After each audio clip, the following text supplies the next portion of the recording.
Hello everyone, welcome to our channel Swathi little things. ముందుగా అయితే చింతపండు నానబెట్టుకోవాలి. ఒక మిక్సీ జార్లో ఆనియన్స్, కొత్తిమీర, అల్లము, వెల్లుల్లి, కరివేపాకు వేసేసి మంచిగా గ్రైండ్ చేసేసుకోవాలి. ఇప్పుడు ప్యాన్ పెట్టేసి అందులో మెంతులు, జీలకర్ర, కరివేపాకు వేసేసుకొని మనం పేస్ట్ చేసుకున్న దాన్ని అంతటిని కూడా బాగా మంచిగా ఫ్రై చేసుకోవాలి. బాగా ఆయిల్ సపరేట్ అయ్యేంత వరకు దీన్ని అయితే పచ్చివాసన పోయేంత వరకు ఫ్రై చేసుకోవాలి. తర్వాత ఇందులోకి కొద్దిగా ఉప్పు, పసుపు, కారం పొడి వేసేసుకొని మంచిగా ఫ్రై చేసుకోవాలన్నమాట.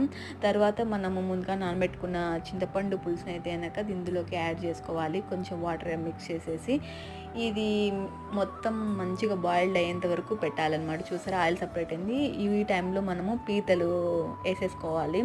సేమ్ ఇది ఫిష్ ఫ్రై లాగే ఉంటుంది, ఏమంటే కొంచెం డిఫరెంట్గా ఉంటుంది. సో పీతలన్నీ మంచిగా ఫ్రై అయినాక ఇలా కొత్తిమీర చల్లేసుకొని మంచిగా తినేయచ్చు. పీతలు హెల్త్కి చాలా మంచిది. కీళ్ళ నొప్పులు ఉన్న వాళ్ళకి చాలా మంచి ఫుడ్ అని చెప్పొచ్చు. ఇలాంటి మరిన్ని వీడియోస్ కోసం సబ్స్క్రైబ్